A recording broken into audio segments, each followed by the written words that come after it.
too much slack in the belt. You can see it. You don't even have to touch it.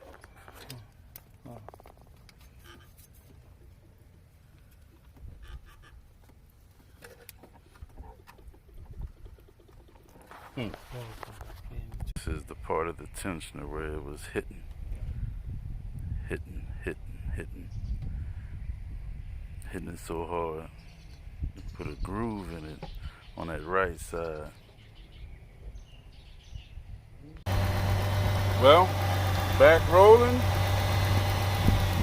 no ticking, got it fixed. Even got all of my exhaust tone back.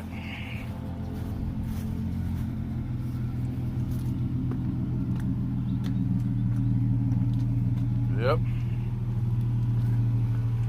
Ready to roll now. Ready to roll. Yep. Well, I'll tell you what, when you're stuck out and you know a mobile mechanic that's good that can do his thing, pay him like that. Whatever they call for, shoot. You got me rolling for $150, man, I'll give you $250. Thank you, appreciate you. Have a good one. Take care of who takes care of me. Peace.